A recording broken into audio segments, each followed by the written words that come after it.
السلام علیکم سامعین مکرم۔ ایسی عورت چاہے 1000 مرتبہ ہی کیوں نہ نہا لے، چاہے وہ عورت گھنٹوں شاور کے نیچے کڑی رہے، اگر اس کے اوپر غسل فرض تھا وہ عورت ناپاک تھی، اب چاہے وہ 1000 بار ہی کیوں نہ نہا لے وہ ناپاک ہی رہے گی، اسے پاکی حاصل بالکل بھی نہیں ہوگی، اسے طہارت حاصل نہیں ہوگی۔ اور پھر یہ جو غلطی ہے یہ آج کل کے خواتین میں بہت ہی عام ہو چکی ہے۔ بہت سارے خواتین ایسی ہے کہ جو یہ غلطی کرتی ہے، اس غلطی کی وجہ سے وہ ناپاک ہی رہتی ہے، مگر ان کا تو یہ خیال ہوتا ہے کہ ہم نے غسل کر لیا ہے، ہم نے نہا لیا ہے، اب ہمیں پاکی حاصل ہو گئی ہے، اب ہم نماز پڑھ سکتے ہیں، قرآن کریم کی تلاوت کر سکتی ہے، مگر حقیقت میں وہ ناپاک ہی ہوتی ہے، حقیقت میں انہیں طہارت حاصل نہیں ہوتی۔ اس کے لیے خواتین کو کم از کم اتنا علم تو ضرور حاصل کرنا چاہیے کہ جس سے انہیں یہ تو معلوم ہو کہ اگر وہ ناپاک ہو جائے، اگر ان کے اوپر غسل فرض ہو جائے تو پھر وہ کیسے طہارت حاصل کرے۔ باقی ناپاکی کی جو بنیادی مسائل ہے یہ انہیں معلوم ہونے چاہیے۔ اب یہ سمجھیے کہ وہ غلطی کون سی ہے جس کی وجہ سے غسل کرنے کے باوجود بھی عورت ناپاک ہی رہتی ہے۔ سب سے پہلے تو یہ جانیے کہ غسل کے 3 فرائض ہے۔ نمبر 1 پر ہے کلی کرنا، دوسرا فرض ہے ناک کی نرم ہڈی تک پانی پہنچانا،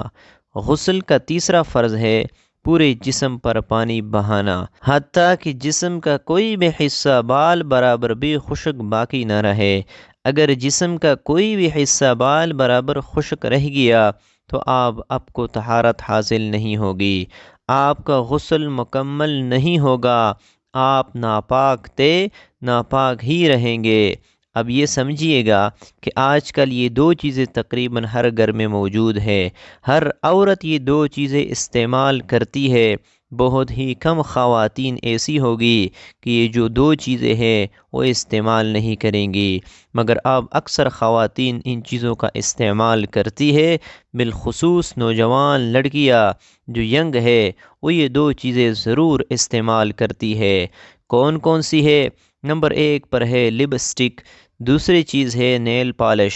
اب یہ ایسی چیزیں ہیں کہ اگر کسی عورت نے نیل پالش لگا رکھی ہے اور اس کے اوپر غسل فرض ہو گیا ہے، یعنی کہ میاں بیوی نے ملاقات کی، یا پھر اسی طرح عورت کو احتلام ہو گیا، یا حیض و نفاس کی وجہ سے عورت پر غسل فرض ہو گیا، کسی بھی سبب سے اس کے اوپر غسل فرض ہوا، اس نے نیل پالش بھی لگا رکھی ہے، نیل پالش کے ساتھ ہی اس نے نہا لیا، اب چاہے اس حالت میں وہ 1000 مرتبہ بھی نہاتی رہے اسے طہارت حاصل نہیں ہوگی، اس کا غسل مکمل نہیں ہوگا۔ کیوں؟ اس لیے کہ نیل پالش جو ہے یہ ناخنوں کے اوپر باقاعدہ طور پر اپنی تہ جما لیتی ہے، اس نیل پالش کی وجہ سے ایک لیئر جو ہے وہ ناخنوں کے اوپر بن جاتی ہے، جس کی وجہ سے ناخنوں پر پانی نہیں پہنچ پاتا۔ غسل کا جو تیسرا فرض ہے وہ ہے کہ جسم کے سارے اعضاء پر پانی بہایا جائے،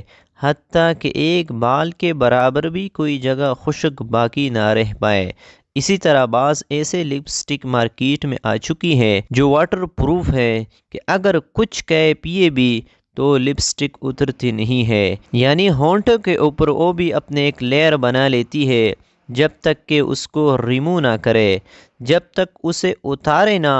وہ اس وقت تک وہ لپسٹک ہونٹوں سے اترتی نہیں ہے۔ اب اگر اسی طرح لپسٹک یا پھر نیل پالش کسی عورت نے لگائی ہوئی ہو اور اس کے اوپر غسل فرض ہو جائے، وہ ناپاک ہو جائے، چاہے اس حالت میں وہ 1000 بار بھی غسل کرتے رہے، ان کو اتارے بغیر اس کا غسل نہیں ہوگا، وہ ناپاک تھی، ناپاک ہی رہے گی، جب تک کہ نیل پالش اور لپسٹک اتار نہیں دیں گی۔ تو سامعین، یہ غلطی اکثر خواتین کرتی رہتی ہے، خواتین کو اس مسئلے سے آگاہی حاصل کرنا انتہائی ضروری ہے تاکہ غسل اچھے طریقے سے وہ کرنا سیکھ لے۔ امید ہے بات سمجھ آگئی ہوگی۔ اللہ تعالی ہمیں اس پر عمل کرنے کی توفیق عطا فرمائے۔